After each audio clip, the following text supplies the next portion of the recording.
Pick the Nintendo Shack and pray. Frederick from Fire Emblem Awakening says, yo.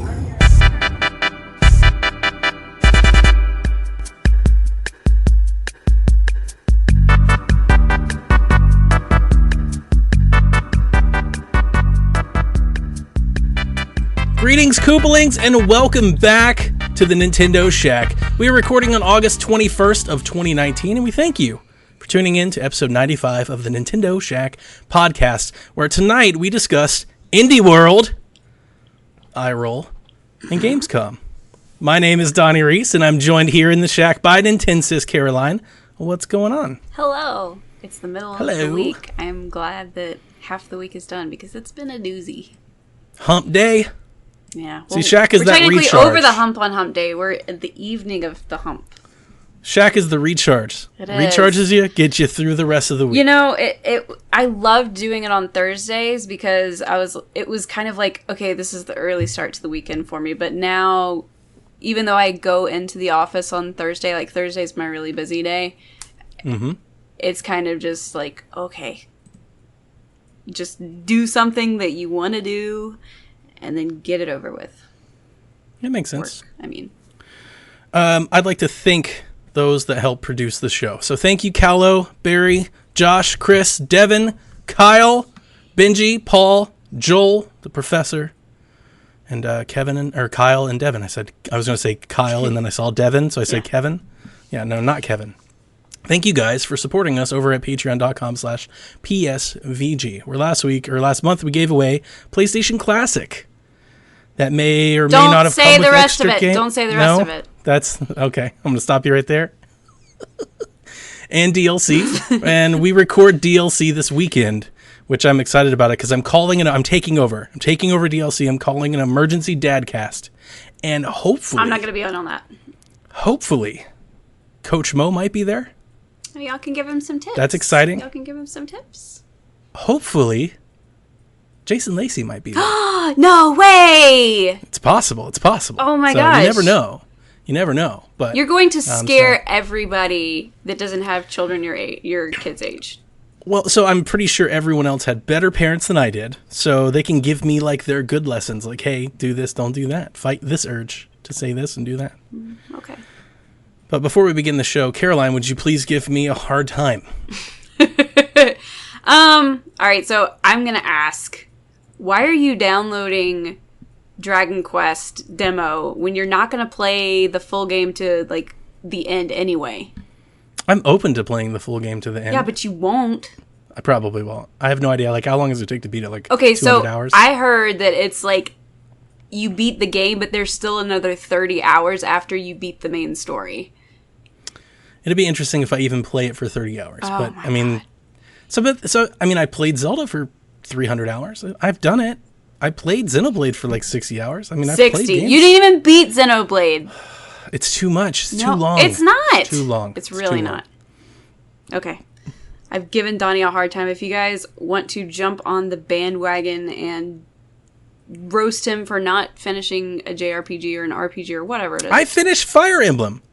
Yeah. I beat all the Pokemons. You rushed through the end and skipped the whole marriage part because you wanted to beat it. Skip the marriage. You act like I skipped like an entire section of the game. I skipped a 15-second cutscene. Yeah, and you're the one complaining about. You act like When did you get to get married? Section. Because I didn't see that. No, you didn't see it because you skipped through the entire last month. I understand skipping like a week, but you don't skip a whole month. Loser. Are you done? I'm done. I hate this segment.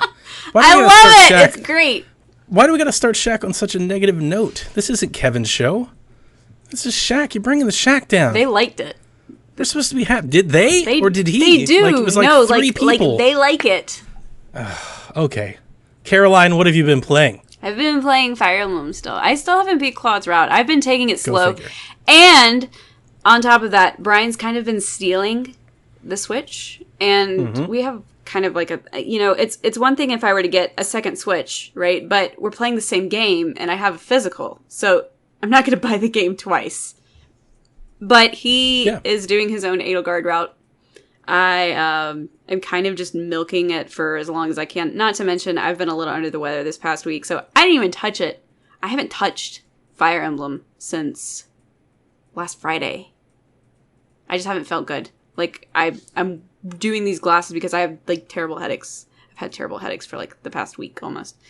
So staring at a screen for a long time is really not in my best interest. But I downloaded... But you've been playing WoW. Yeah, but not that much. Okay. Just for stream, really. And I downloaded the Oninaki demo finally today. And I downloaded the new Dragon Quest XI demo that apparently your progress will save over. So that's good to know.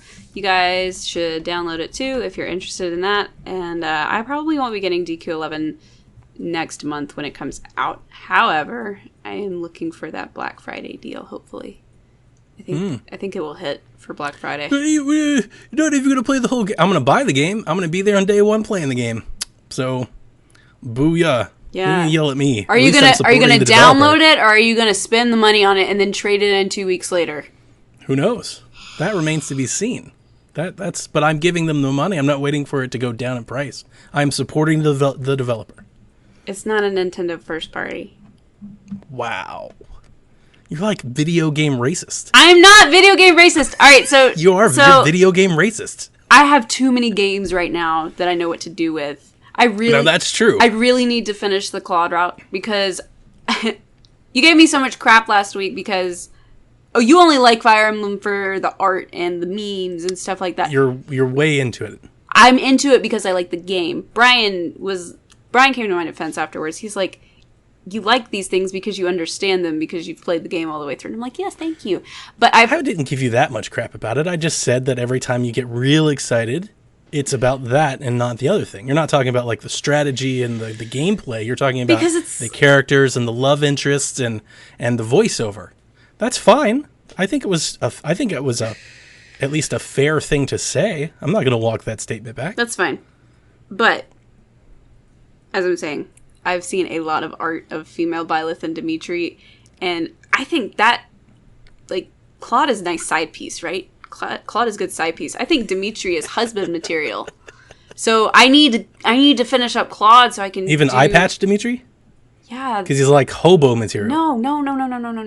There's a meme that's like his younger self because his hair is like in sections so that he hasn't washed his hair, and then they call him he goes from super pretty boy to basically a hobo. Okay, Brian also says that the Blue Lions route is the sad boy route because kind of. Everybody's side stories and paralogs are so depressing. Like, Ingrid's being forced to be married to somebody. Sylvain's brother dies. Felix's brother has already died.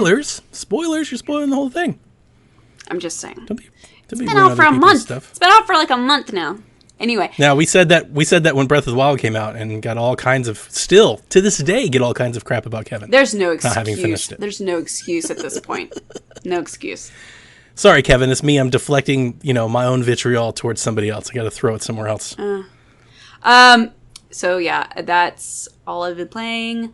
I haven't played as much as I wanted to, just because of the headaches. And World of Warcraft Classic's coming out next Monday, and it's gonna be maybe, I don't know. I'm getting the Collection of Mana, which is coming out next Tuesday, physically.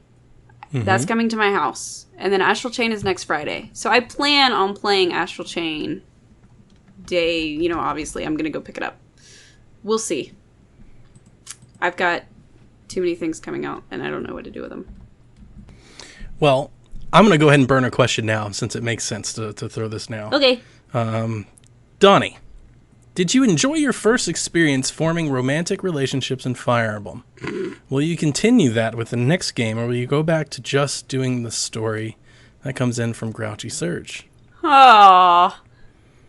So, you picked the wrong game to do romantic relationships with, because I feel like it's really good. I like it, but it's not as developing as Awakening Your Fates. Okay. That's good. That's good feedback.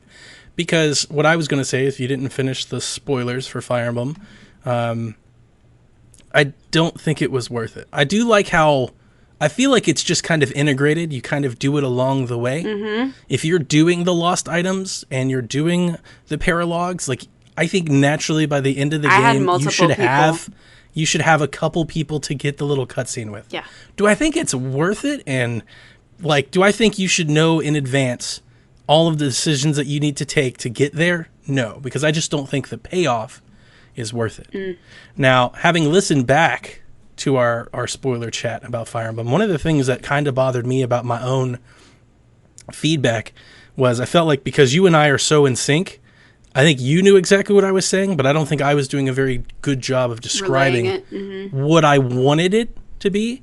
I kept saying I wanted more, and I wanted more, and I wanted more this, and I wanted more that, but I never actually said what more meant. Right. So I'd like to define that a little bit, just because I was thinking if there's somebody out there that's never played Fire Emblem, they're probably not with me and where I'm going with that logic. So your romantic option, at the end of the game, you choose to give someone that you've earned S rank support with a ring, and you get a little discussion where they go back and forth with some text, and then you get this really beautiful scene. Everything gets pink and glowy and orange. It's a sunrise, okay? It's a sunrise. Yeah, it's a sunrise. And then you like live happily ever after, and they mix something in there, right? So you might go off to the opera together or rule the land together or whatever. I was hoping for something more in line with like a Terrytown. I was under the impression, especially with this being the HD version, a bigger budget thing, give me a 30-second to a minute, 2-minute cutscene and let me actually and I know that's a lot to ask for. You're talking about 30 cutscenes to put into the game, but they're like a minute apiece. I really don't think it's that crazy. Like, show me the wedding, or show me like waking up, breakfast in bed, or Valentine's Day, or show something. Like I wanted something, like it doesn't have to get all. You need to play the Harvester game. You really do. Well, I wouldn't know about that, but that's what I was saying. I was hoping that for all this effort, there would be a little meat on the end, a little surprise, something rewarding for you. And I mean, you get the scene. I just don't think it's that great. I don't think it's worth all of the. I mean, I totally understand why fans do the artwork and the relationships and the memes. I get that. Good. Because, see, here's the thing about the relationships. It's the tea time conversations and the support conversations that lead up to that's better than the scene at the end. Okay, I see what you're saying. Like that payoff at the end is just not that good. So, like I said, so Grouchy, to answer your question, if they keep going in this manner that they've gone with the monastery and like say they change it up, it's a different school or something else. But if it's this integrated into like this, when you're not battling, you're doing this, I think I'll keep doing it because I think you do it by default. Like it's just kind of a part of the game. Right. It doesn't feel so like before. I often refer to it like Pokemon. Before it was like breeding Pokemon. It's like you didn't have to do it at all. Like it was not even a thing. You had to go out of your way to actually do it. Now, you just kind of do it as you do other things. It's just kind of built in. Yeah, I had about 4 or 5 girls that my male Byleth was A rank with.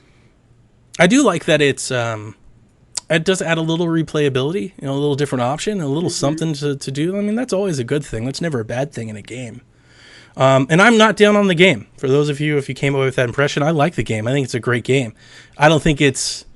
He doesn't think that it's better than Awakening, and I do. That's our difference. I don't. And I don't think it's my game of the year. And I don't think it's a top 3 like Nintendo Switch game. I don't think it's that good. Oh, okay. So that's the only difference. And that's not, again, I think it's like, I feel very similar. I'm trying not to offend those that love it. Yeah. But I'm feeling very similar to how I felt with Odyssey. It's like, I enjoyed playing it, just not over the moon with it, that everybody else is. And I understand. I don't know.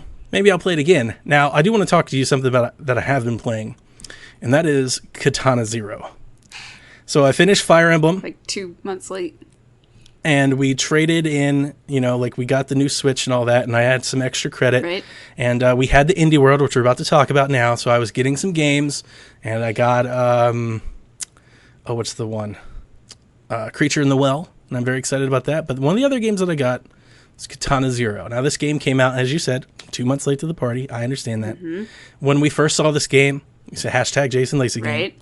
It makes all the sense in the world. What I saw in previews was pixely, retro, hard game, challenging game. And it kind of turned me off, especially because I was playing Ape Out. And like, everybody makes fun of how long it took me to beat Ape Out. I get it. Yep. I can't beat Hollow Knight. I get it. I'm in love with this game. Nice. I'm in Chinatown right now. I don't know how long it is to I have beat no it, idea how what far that that is. means. I'm pretty sure I've probably died 1,000 times more than everybody else, and I'm pretty sure I've played it more than you should. That's not really the point. The point is, it's super fast. Like, the combat is super fast. I don't want to reiterate everything that everyone's already said, but essentially you get put in this little level, you run through the level, but the way that the game is being told to you, the story, is that you are not actually acting at that moment. What you're doing is you're planning out your actions. Whoa. And then once you do it successfully, you hit the play button, and it records you and shows you doing what you did. So it's like you never actually die. What it is when you die, it's like, that won't work. Try it again. That won't work. Try it again. All I can think that of won't work, is try it again. that movie, or that scene in the Sherlock Holmes movie where he thinks how he's gonna like punch this guy out. Have you ever seen that movie? Mm-mm. Okay. No. There's a scene where Robert Downey Jr. is Sherlock Holmes, and he's in this boxing ring. They're doing old school 1800 style boxing, and he's thinking everything he's gonna do, and it's like happening in slow motion, how he's gonna knock this guy out. And then you realize he was just thinking about what to do, and then he does it immediately, and it happens all within the span of 5 seconds. But the way that he planned it out was like a minute of movie time versus the 5 seconds it took. It's exactly the same way. It's the same gist here. All right. It's hard. I'm dying a lot. Don't get me wrong. It's not... I don't think it's Hollow Knight hard, but for different reasons. It's difficult. But I love... The thing that makes it different for me is Hollow Knight, I would die, and I would lose all of my progress. And I'd have to, like, pick back off from my checkpoint and go all the way back over. When you die in this game, like, you get back to just the beginning of that screen. Oh, okay.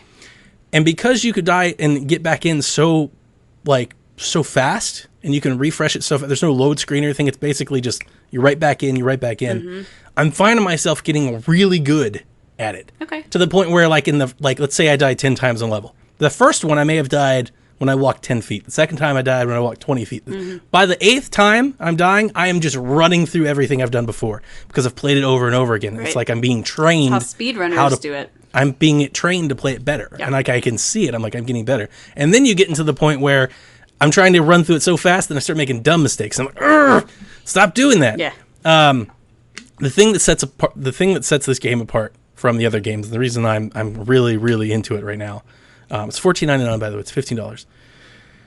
The story that it's telling is captivating in a way that The Messenger and Hollow Knight is not. Like, Hollow Knight has a lot of like environmental storytelling. This has legit story. Okay. There's a cutscene in between every chapter.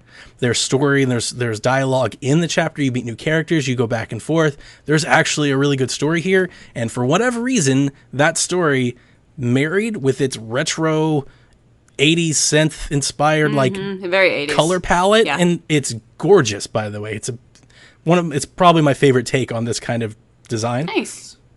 It's just hit for me. I'm like, it's hooked me. It's got me. And even though I'm game. dying a lot, like the other day I was dying, and I almost messaged Jason. I was like, how do I do this? Because I feel like I'm doing it wrong. I'm like, oh, I don't want to though. So I just put it down. And it's one of those games where I came back to it and I ran right through it. I just needed a break. Yeah. Right? Like, you just needed to get away from it for a moment. And it just got me like that. So I don't know how long I'm into it. I don't know how long. I think it's a pretty short game. I remember that's what everybody was saying about it. You know, when it came out, was like, you know, it might be too much for the amount of money. I spent $14 on it, and this is one of the best purchases. Nice. I mean, I think when we have Game of the Year discussions, it's going to be there for me. All right. Like, it's really, really good. I'm really, really digging it. So besides that, me and the kids played Mario Maker. So we just got back into it. I never finished the campaign. I got off into Fire Emblem, and so I'm getting back to Mario Maker now and started playing some levels from friends and stuff in the community and whatnot. But just started getting back on the campaign and finishing my castle. And I think I'm like 75%. I'm about to finish it up. So nice. That's what I've been doing. Yay. Katana Zero. Got to get it. Donnie approved.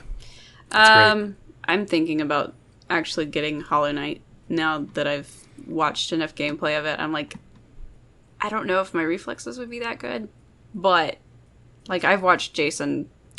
I mean, everybody basically makes it sound like I'm just terrible at games, so I'm sure you'll be fine. We'll see. We'll see. Celeste is another story. Like, I'll never probably touch Celeste just because people are enamored with the fact that a taskbot does what it does in speedruns, and I'm like, well, I think the speedrunners are really good. Yeah, and Celeste. I think Hollow Knight's tougher than Celeste. But again, Celeste is more like Katana Zero. Well, Celeste is, you can play it faster. Like, you don't lose so much. That was my issue with Hollow Knight. I remember people dying hundreds of times on the first level.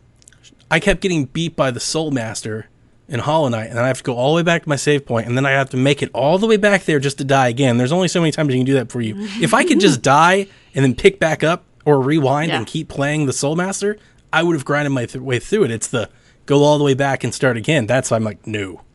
That's the part that like breaks me. Okay. All right, let's get into the news block because we have a lot of news. Oh, yeah, we do. There's a lot of stuff going down in Nintendo Land this week. Most importantly, Indie World happened Monday. Yeah. Man, Monday feels like it was forever ago. It really all does. All kinds of stuff happened Monday with Gamescom and all this junk. But Nintendo backing up what they did last year in terms of releasing a little Indie Direct. Mm-hmm. They did it this time. They called it Indie World. Now, a lot of things have been said about Indie World. I don't think either of us were like a big fan of this, of them calling it that. Why do you... I think more importantly is whether or not we like it. Why do you think they decided to change it up? Because I thought the Nindy Direct thing had, like, it's got history, it's got legacy, It's got clout. Why change it? Who was the person in charge of that left recently? I think I think it's the change in supervisorship over that is the reason for the name change. That's just my opinion. But there was also the fact that there were no physical people shown. There's no presentation style format. Yes. It's just what's the new guy's name? It was like Kirk. Kirk and Katie is the other girl's name, I think. Yeah. And I do like. We've said a lot of things about them over the past, but I think it's a better presentation with. There are moments with I think with characters like Miyamoto or Bill Triden that we have history with them or Reggie. Right. So when they're doing dumb shenanigans, we're more apt to sit there and watch. Right. They're not. Whereas these new strangers are doing it, and we're like, why are we waiting for this? And the stuff that they've done in the past is very cringy. It's not that good. It's not that good. It's not as good. Yeah. Like Bill Trinen with the donuts was funny. Yeah. Like Reggie's little skits and whatnot and antics are funny. Like they haven't been funny yet. Right. So I'm not like ruling it out that they ever get there, but like they just don't seem to have it. I'll give them credit though. I like the little opening splash in the Indie World and like kind of how they did the animation and everything. I was like, okay, I'm in it. I got it. All right. So here's the deal. They showed off I think 29 games. A lot. There's a lot, and here's what I'm not going to do. I mean, we'll probably read all the names. I'm not going to sit here and bullet point every single one of them and tell you what I thought about them all. Right. What I am going to do is I'm going to tell you about the highlights and the ones that caught my attention. And Caroline, you piggyback off of me. Starting with the big one, Ori and the Blind Forest, Xbox exclusive Microsoft Studios published game is coming to Nintendo Switch September 27th. I will get it. You should, and you should get it that day. Yeah. Don't wait for the physical copy.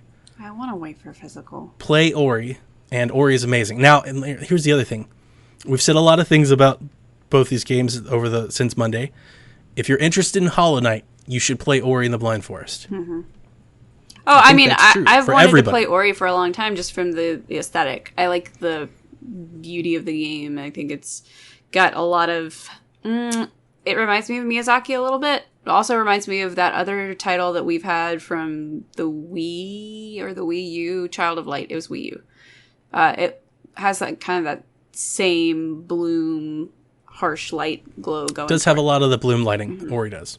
So Ori, all right. So Hollow Knight, super hard, more from like a combat and reaction level. Ori similarly is hard, like on par level of hard, but more from a platforming design, more like Celeste. Right. But both are like Metroidvanias. You got to do a lot of backtracking, open up new areas and all that stuff. Ori, though, has feels. And that's the thing that you're going to love about Ori the most. Ori is going to hit you in the feels.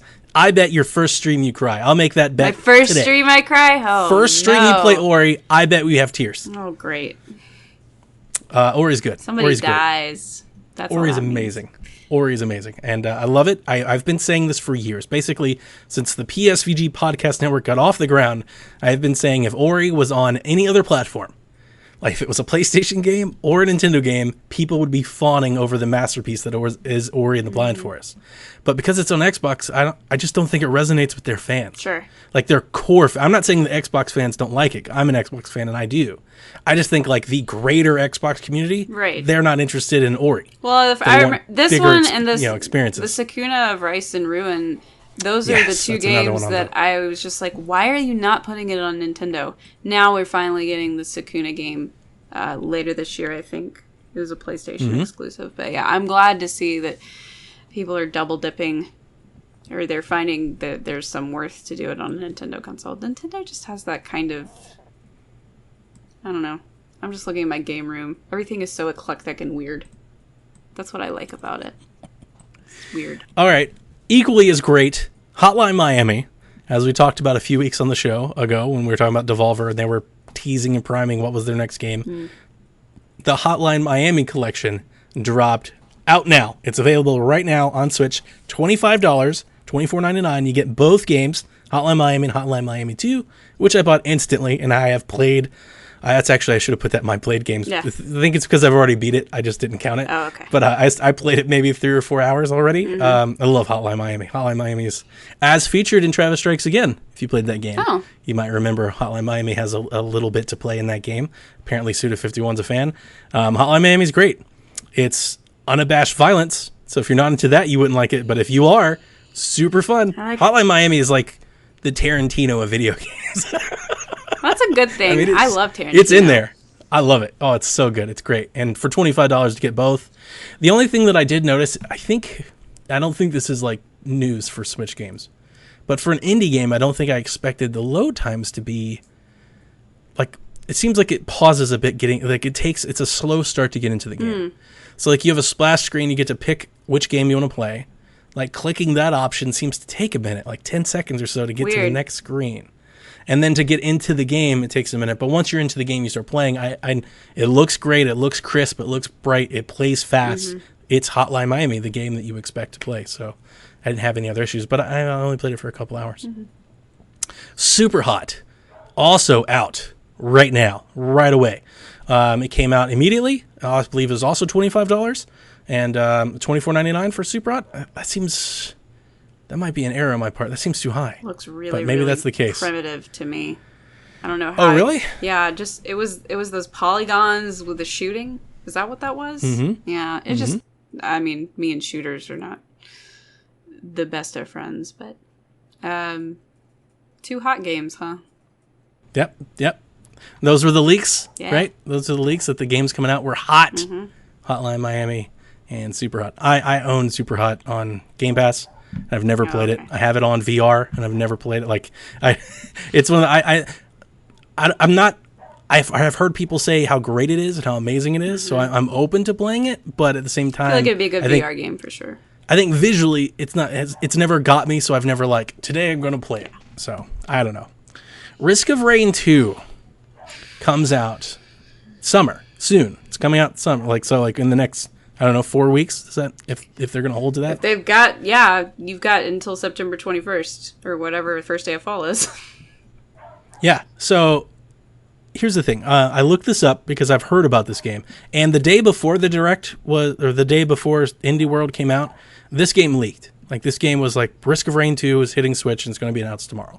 So I knew that because I follow the leaks, and my Twitter was just cascading in people talking about how great this game was. They're like, oh my god, I can't wait to play this on Switch, it's amazing. So I looked it up, and I looked it up on PC, and it's got great reviews and rave reviews. Here's the thing, Risk of Rain, like the first one was like this retro bit side-scrolling game. That was not at Risk all of Rain 2 is like a 3D Monster Hunter game. It's like a whole different look. Sure. And it has a very awesome style to it. And the style for the second one, the fact that it's 3D, has this awesome style, I'm kind of interested. I reached out to our PC guys. I actually tried to get Lucas or Josh to come tell us about the game on tonight's show, but their schedules didn't match up. But I mean, I asked them, I was like, is this game really good? They're like, it is really good. So I think I'm going to be in on Risk of Rain. Okay. I think I'm going to get it. I want to check it out. I want to see what it's like. Eastward from Chucklefish. Adventure game. I've heard about this game, but I never put 2 and 2 together that it was Chucklefish. Oh my gosh, I'm getting this day and date immediately. This is a Karo game. The little girl's super cute. I say, so they find the little girl. It's post-apocalyptic. Mm-hmm. They find the little girl in the factory, and then they go on this adventure It's together. kind of right? like your Navi companion. Yep. Cool stuff. I think it looked fantastic. Yeah. Okay. Roki was this other game. It's this fairy tale That one forest looked cool. game in the snow with all the different monsters and animals. Yeah. I'm in on that one. For sure. It aesthetically looked very nice. That's coming out this winter. Hypercharged Unbox was like a shooter that came out, and the other one that caught my attention was called The Tourist. That I love the style of that game. That's the kind of isometric Lego Minecraft mix style. Yep. Voxel. Really cute. Really cute. They completely threw me off when he dove into the water and there was a giant sea creature, and I was like, okay, nope, that's not my game. So they showed off a lot of different things. So I have like a lot of different takes. All I can do is take from a trailer because I haven't seen anybody hands-on with it. So they show the little voxel character running around like a storefront. It very much looked like a 3D realization of what Shakedown Hawaii is. Yeah. I was like, wow, that looks like that. And then they start showing this exploration, the sea stuff, and then they start showing all of these puzzle elements. And apparently, I guess it all fits together. So I'm getting like very much like Shakedown Hawaii, Minecraft meets The Witness vibes. I don't know, but like the style alone, I was like really cool. into. Yeah. I was really into it. All right. What the Golf is coming out this winter. I didn't realize how derp it was. Like how It's so physics based. Yes. I'll probably pick it up just because it's a golf game. I will watch for reviews, but it's not really a golf game. So I'm not but it's exactly still interested. stupid. It's like Goat Simulator, which I love. Goat It is. Simulator, dumb games. Creature in the Well drops basically next week after? Yeah. Week after next. So I already got that one. I'm interested. It's a dungeon crawler. It's like a Zelda game. This is the thing that when it started making previews and started making like around the cons, everybody started talking about it. It's like an action adventure hack and slash, but with a pinball mechanic. Right. Because the whole thing is you're volleying this light back and forth to like jumpstart these circuits. That's the whole thing. So the creature has stopped this, whatever the well is, the machine from saving the planet, and you've got to go jumpstart the machine. So that's what this game is, and I'm in on it. So I will be playing it. So Shaq will have reactions to it. Now, Caroline, I listed every other game that I thought was there. I've already read the things that caught my attention that I'm really interested in. So anything else you want to highlight? I haven't played Cat Quest 1, so I don't know if I can play Cat Quest 2, but everybody's like, are you going to play Cat Quest? I'm like, I haven't played the first one. I think it's like $1 or $2.99 on iOS, so I'd rather play it on there than spend the $15 for the first Cat Quest. I think there's even a physical.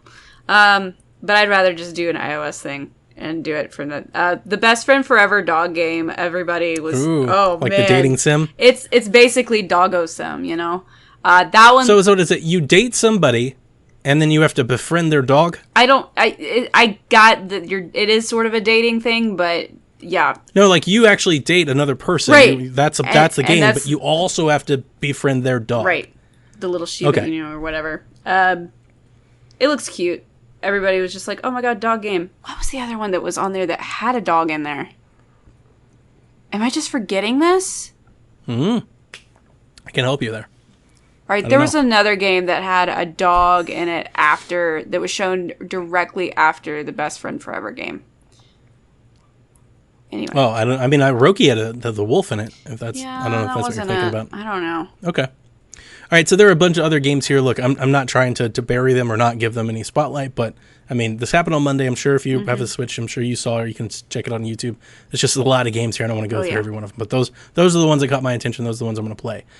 Interesting to note, though, I won't read all these either, but I got a list of games that I'm still following that I've yet to get updates on. Indie games that, like, where's Deltarune? Where's the Red Lantern? Where's all right, let me put some clarification out about Deltarune. Where's Crosscode?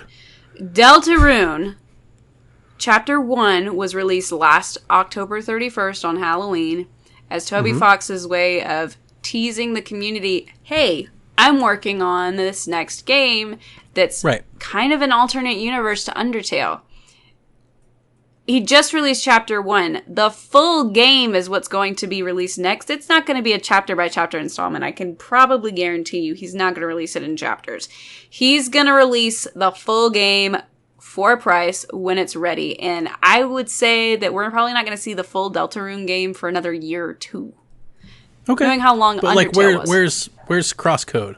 Where's Inmost? Where's Moving Out? Like, there's games that I've had on my list that I'm paying attention to that we're just not getting any updates on. Mainly Rebecca and I's The Red Lantern. Where's Dogslide Game? Like, that's what I'm hoping to see. I didn't see Mineko's Night Market. I want Mineko's Night Market, dude. Mm-hmm. It was supposed to come out It was supposed to come out late last year. It's still not here. Unfortunately, Rebecca, I'm not banking that we're going to play the Red Lantern this year. Oh no, not at all. I don't think so. Well, it was dated for this year, but I don't think it's going to make it. Mineko's Night Market was dated for 2018, and it's still not. A lot of these games. Now, Sayonara Wild Hearts, by the way, is playable at Gamescom. It's on the show floor. You can play it on Switch. I know a few Twitter follows that I follow from like Nintendo World Report. They said they love it, which has got me even more excited. I want to play it. All right. So we had other news from Gamescom that happened for Switch that I want to cover briefly. The Witcher 3 was dated and shown. It comes out October 15th. There are some early previews going around in written form. There is some capture comparisons. There released some footage that you can compare side by side, but a lot of the footage coming out is like over the shoulder screenshots and stuff. But here's the thing. The preview stuff that came out seems to think that the game runs pretty well, all things considered. So I'm gonna have to eat a little crow here, but it looks like docked. It's still 720. I believe Game Informer, if I'm not mistaken, was the first one that came out with it, and they said that it seems like it's a little sub 30, just a little framing, so it might be a little. That's better than 25. I thought it would be. That's the thing. It looks like it's playable. Yeah. It's better than I ever thought it would be, but we'll see when it eventually comes out. Pokemon released a Sword and Shield trailer with all kinds of stuff. Overall graphics that we saw. They covered the new battling. I don't even call it systems, but new battle options that you have. So we have online battle updates. Yep. They'll have a rank mode where you can earn your ranking. That's the legit stuff that Nintendo's always done. Right. No legendaries, all that. Then you'll have a casual mode where you can do the legendaries and all that, and you won't have a record and all that. The casual mode, the ranked mode, they'll be done in seasons, which is interesting. Right. I like that. I like that a lot. If you miss out on a certain amount of time, you're not penalized for coming in late. So like long term, you can just kind of restart and kick back off. That's not a bad idea. Kyle did ask us, what do we think of Pokemon Sword and Shield's overall graphics, where you can kind of see the next town through the streets and on the road and all that. It is beautiful. I think I geeked out about this because I'm a graphic design major. I had to take art classes, and I had to take art history classes. And probably one of my favorite art history classes that I took at school was 16th to 20th century British art and architecture. It is extremely narrow, right? There's like a 400-year period, art and architecture just for England, Scotland, and, a little Irish. And I immediately look at the building that the professor's in, their research lab. Oh my God, Tudor-style building, Really exciting, really excited. They really did their research. Everything looks very, very on par with what you would see in English countryside. Especially when you're at that shot where you're looking down and you see like the purple manor out on the distance, like off to the corner. Rebecca and I had this conversation. I think she was the one that I was talking to. People complain, oh, there's not a free range camera. I don't care as long as you're doing a fixed camera guiding my eyes somewhere else. I kind of like that. Eventually, I'm sure Pokemon games will go to the route of being fixed camera or free camera instead of fixed camera. But I kind of like it. I kind of like seeing those kind of, I don't know if you would call them Easter eggs, but just things that you would not see unless you were looking at it from a distance. Yeah, if they it's angle cinematic. The camera. They're using the camera to paint a visual in your mind to give you an experience. And they did it like, these things are rendered in the background. They're I don't know if they're actual models rendered, but they've taken the time to detail the background to the point that they want you to look at it, which I appreciate. I just think the whole cutscene that they did, because it was brief, but it just makes the world feel so much more alive. When you see all these things happening in the background and all that. Like I'm very much, I can't wait for the weather effects and everything to play into it. We'll talk about here later. I'm very excited. And there's we'll boutique. Get back to that. We get to still dress up. Yay! Jose asked, do you think we'll have a demo for Pokemon? Did we have a demo for Sun and Moon? We did. That's right. Yeah. And I believe think we had one for so. Let's Go. I think we will. We'll have a demo. Mm-hmm. Yeah, we'll have a demo. Now, I don't think it'll be until... It might be real late. It might be like first week November. I'm thinking it's definitely going to be around Halloween or... You know what? It's pretty packed. Like, I'm not saying what that they would schedule a demo around that, but I mean... Why put out a demo when you are releasing games you want people to play? Why don't you, I would hold it. If it were me, if I ran Nintendo, I would hold it. Mid-October. I'd say mid-October. Just because you don't want to put it around Link's Awakening. And you don't want to put it around Luigi's Mansion. Could launch with a Pokemon Switch Lite. That's true, too. That's October... Could come with that. Something. October 12th or something like that. Yeah. It's like a week or two after they... That would be good PR. Good PR. Yeah, that would be good PR. That's it. Shaq did it. We fixed it. Boom. Little Nightmares 2 was dated at opening night live. That's coming to Switch. And then Pillars of Eternity 2 Deadfire, which is like the complete edition of this giant RPG, is coming to Switch. And this is another one, like Risk of Rain. I looked it up. Everybody said it's amazing. I went to our PC guys. I was like, Pillars of Eternity. I was like, man, everybody says this game's amazing. Should I play it? And they were like, absolutely not, Donnie. Do not try this game. This is not a game for you. So I won't. I've heard a lot of good things about the game. But I don't know if it's for you or not. Hashtag not a Donnie game. Okay. Microsoft has no plans, quote, no plans to release any more Xbox exclusives on non-Microsoft platforms. After Ori. Now, they did a whole thing. Yeah, after Ori. They did a whole, there's a paragraph here. But I just want to read a point that I think is good before we answer the question. However, going forward, these new studios, Microsoft's new studios, will focus on making games for our platforms. We have no plans to further expand our exclusive first-party games to other consoles. Xbox does plan to make its IP accessible via other devices, however, through the firm's streaming service, xCloud. So the question that must be answered is, do you believe them? Sure. Ooh, you do. Mm-hmm. I don't. I think that xCloud is in the works for Nintendo. Oh no, that I do. And then I was going to follow up with a question. You don't think that? Do I believe that they will not release any more? I don't. I don't. believe the that. no plans thing is always. Yeah, that's. We don't have anything right now, but yeah, Nintendo they're not gonna like tell you. No, they're not gonna be like, oh yeah, by the way, we're releasing Rare Replay in 2 months. Right. Like, they're not gonna say that. I fully. So of course they're gonna say we have no plans. Coming. But if Ori does amazingly, which I'm sure it will, you can't tell me that they're not going to consider putting the sequel on same for the Switch. Ori's going to outsell what it did on Xbox on Switch. I'm sure. It's going to blow through all of that. Ori's going to sell well. And then this is interesting because I wonder, like, do you see this as some quasi-confirmation that xCloud will come to Switch? Absolutely. Yeah. I think that's just kind of been, they've been working on it, you know? Sure. I think that's been one of the big Microsoft Nintendo partnerships is they want their kind of xCloud. Yeah. Yeah. So I've brought this up before, I believe, on our Xbox show and our Stadia show. I believe getting Nintendo Switch would be a big boon for any streaming service. Mm-hmm. Here's the thing, though. Like, some industry analysts, like Matt Piscatella, I think, broke this news that Nintendo, like Sony, is working with Xbox on developing their own streaming platform. Instead of Nintendo and Xbox both releasing streaming services on Switch, I would rather them partner and do one together. If anything, see that. I really would. I would rather it just be xCloud, or they come up with some name, but put them all in one instead of me having to pick and choose or have multiple icons and buy different things. That makes sense. I don't think that'll ever happen, though. Okay. We have a question about that later. As you mentioned already, a demo for Dragon Quest XI is out now on the North American Euro eShops. Yeah. Progress carries over to the game, and it comes out September 27th. No, I downloaded it. I jumped in. I played it for 30 minutes. Opening cutscene is gorgeous, as any cutscene would be. It's a much prettier game than Xenoblade. That said, it's still like really soft and kind of fuzzy. I only played it in portable. It's also so I got to throw it in the dock and see what Xenoblade. it looks like. But it looks way better than Xenoblade. So, I mean, already you're like kind of, ahead of the curve there. But everybody just keeps talking about how great Dragon Quest XI was. I want to see what's so great about it. Mm-hmm. So I'm excited.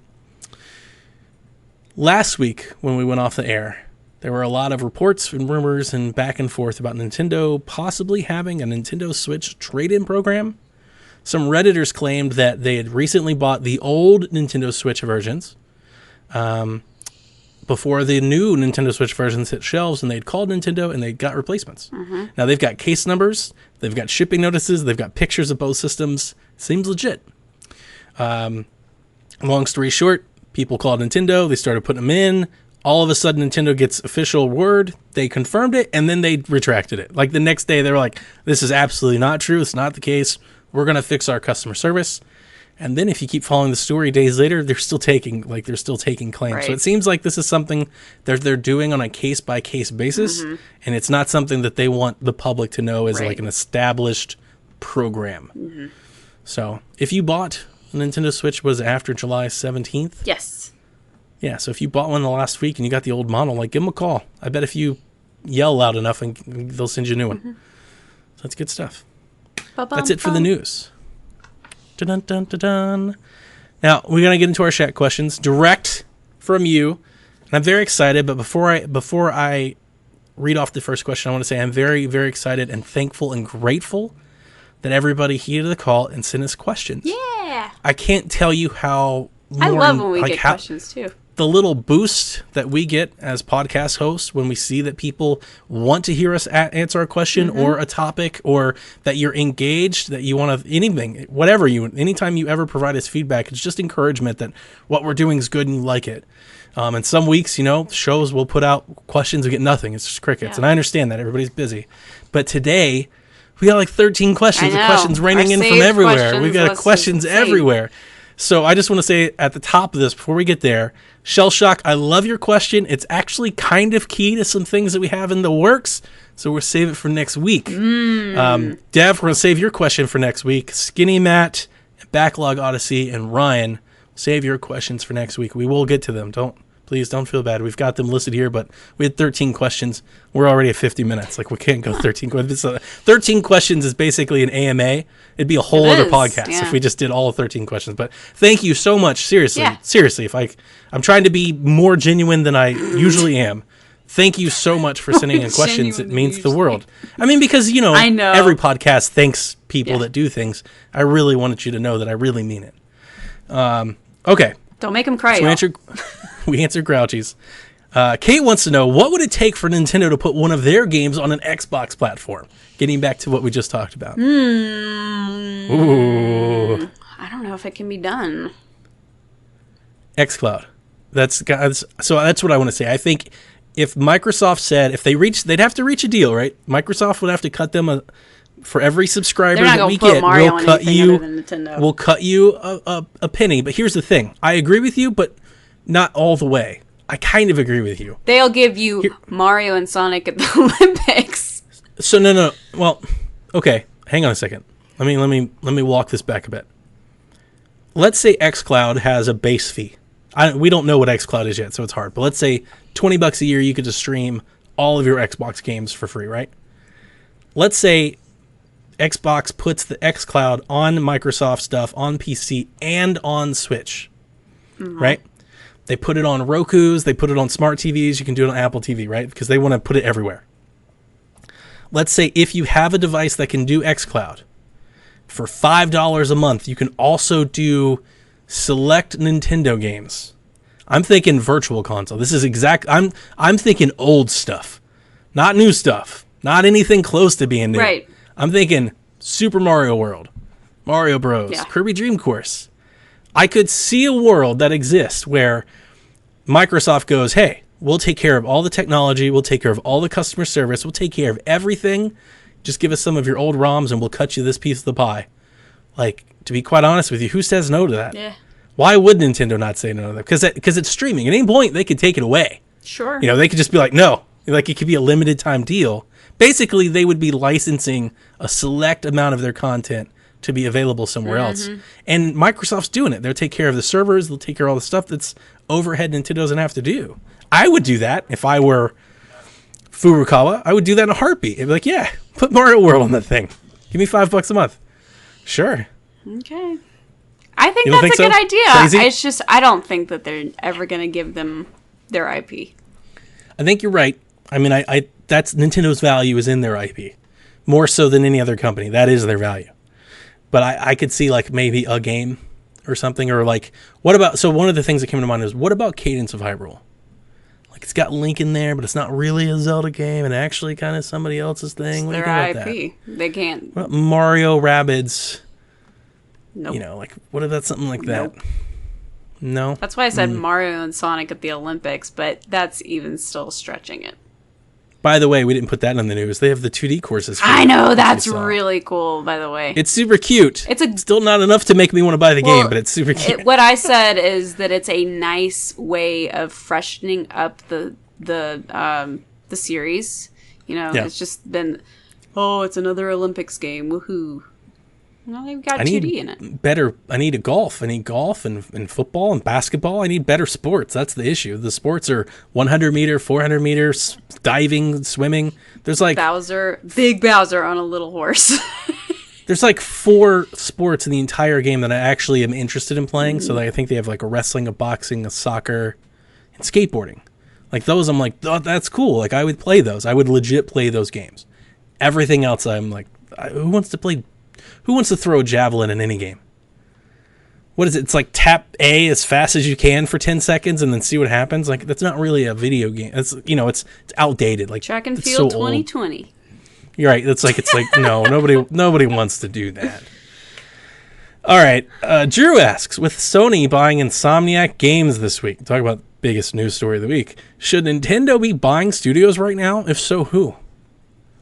Platinum Games. Ooh. That's your answer is they should be buying studios? They need to acquire Platinum Games. They really do. Why? You're getting Astral Chain from them, and you've gotten Bayonetta from them. The writing's on the wall. But that's the question. Why do they need to buy them if they're already getting exclusive? It's an amazing genre, and I think that they could capitalize on it. I agree. They stole that one right out from Xbox. I have no inclination to think that Platinum wants to be bought. A lot of like Platinum's origins were always don't. like, they've always been that was their thing, was always trying to get away from that, to get out of Capcom and all that, to do their own thing. So I think the second party type of relationship with them is probably a really good fit for them right now. You saw that they almost died with Bayonetta 2, so if it weren't for Nintendo, that's true. I don't have a better answer. I mean, that's a really good answer. Who did the? I mean, they own a major stake at Game Freak, so, and I don't think Game Freak wants to be basically. They don't want to be. They strive so hard to be different than Nintendo. I think they would hate it if Nintendo actually if they were labeled as Nintendo. I'm trying to think. Who did the Zelda remasters on 3DS? What about that? Grezzo. Grezzo. Yeah. What about them? They should maybe make. I don't even know what they are. I mean, they're not that, but they've already worked on Nintendo IP. So they did Ever Oasis too. Yeah. So I mean, that makes sense to bring them in but they're already like an exclusive studio. Sort of. They're just not right. So it's. So here's the thing. Here's the thing about buying a studio. It's one thing to want to partner with somebody or pick up a project. It's a whole other thing to buy a studio, because when you're buying a studio, you're taking the overhead and the risk and all of that for every employee under there. Sure. And a lot of times, I think we as fans, we get tied to like a specific director of a project or something, like me with like a Suda game, or somebody like you, David Jaffe or something like that. But they could leave. Sure. And if they leave and they take all of their, cachet with them, then you're just left with a studio that nobody has. So there's there's a risk there that if you just take on a studio, then somebody just leaves. Monolith Soft. Well, I mean, yeah, they're already somewhat exclusive, but yeah, I thought they are actually, aren't they first party?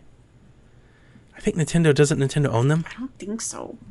I think so. I think they do. It's the creator of the Xenogears series that's doing Xenoblade, so I don't think he's part of. I think Monolith Soft. I don't know. I don't remember anymore. Now, Intelligent Systems is second party. Intelligent Systems does Fire Emblem and Advance Wars and stuff like that. They are basically in Nintendo's pocket. I don't know about Monolith Soft. Nintendo is the parent company of Monolith Soft since 2007. Really? So Nintendo at least owns a stake in Monolith. Okay, so they're just like they may not owe them outright, but it's I think they. Then my answer is still Platinum Games. I think they picked up Bandai's share. So I think that's where that comes from. And as we talked, we did that episode where we went through all of their internal dev teams, which is still somewhat hard to keep track of, right? Because they don't promote them as much. They have. It's not. I don't think it's like an Xbox. Xbox was in a situation a few years ago before they made all these acquisitions, where they had like 6 devs, right? And I think as the industry moves more and more towards how much content do you have, not how much hardware do you have, you can't it's hard to get by with 6 studios. Absolutely. You need more exclusive content to proliferate your system, your platform. Nintendo doesn't have that problem. That's the thing. Nintendo doesn't have that problem. They've got a bunch of studios. They got a dozen plus. Yeah. So oh my gosh, that's a good question that we need to delve into deeper. Who do they own or own a share in, like Game Freak, Intelligent, all of those? Yeah, there's a lot of second party stuff. There's a lot of second party stuff. Yeah. The other thing I was going to say about this kind of topic is Nintendo also they own a lot of studios, yes. So they don't really have that issue, but because they're not so tied to a specific creator, and because their IP is so valuable, they also don't have the issue where their studios aren't tied to a project like so many of the other competitors are. True. So like Xbox has Halo and they've got Gears, and that's what they do. Right. Like Naughty Dog is doing Uncharted and The Last of Us, and that's what they've done for 10 years. And I'm sure they'll create a new IP, but that's what they do. They do third-person action-adventure games, right? Nintendo don't really have that problem. Because at any given point, they can take Metroid and they can give it to somebody else. They can give it to Platinum. They can take it back to Retro. They can give anybody a Mario game. They can license it out to you. So they're a little more flexible, I think, in that way from an outward specific thing. For sure. Ultimately, I'm trying to make the case. I don't think Nintendo I don't think they feel any pressure at all to lock somebody down. Oh, I don't think they have any pressure at all either. Yeah. I'm just saying if they were to acquire somebody, that would be my choice. Yeah. There's kind of an arms race between PlayStation and Microsoft right now.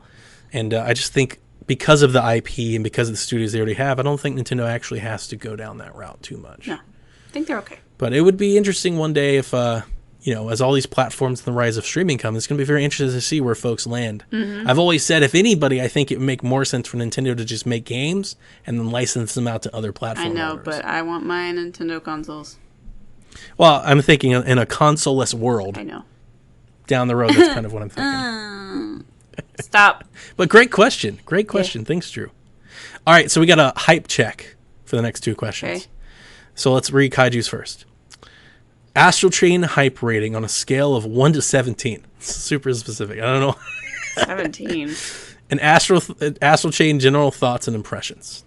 How hype are you from Astral Chain? I keep debating on whether to cancel my pre-order or not because I got so many other things to do. I'm excited for the game, and it's definitely one that I'm going to be playing next Friday when it comes out. That being said, if it were to be delayed or if it were not coming out, I wouldn't mind. If you could pass, you'd be okay with it? I think it's going to be great. I think it's going to be one of those sleeper hits for me like Xenoblade 2 was. I was just like, Xenoblade 2, yeah, I'm going to buy it because it's Animu JRPG. And it ended up being my favorite game, Yeah, I don't want to put a number on it. 7 to 8? I don't know. Out of 17. We're in the middle, okay? I'm in the middle of the hype. My hype meter for Astral Chain, I want to say, is warm. As somebody who's about to finish Devil May Cry, for somebody who's about to finish Devil May Cry 5, I think that's helping me because I'm kind of in this thought, I'm in this train of thought right now. The thing I'm most ready for is the animal version of the, what are they called? The little robot. Legions. Yeah, Legion. The Animal Legion. Yes, I want to be able to ride around on a beast thing. I just got my mount on WoW today, and I'm super excited. It's a cat. I mean, so they keep pumping out content, right? Like gameplay videos and everything. Looks alone, this game had me from the start. Oh, yeah. After seeing the combat, especially I love these slow motion animations where you really start breaking off combos and beating the snot out of people like Devil May Cry. Yeah. I'm really, really into it.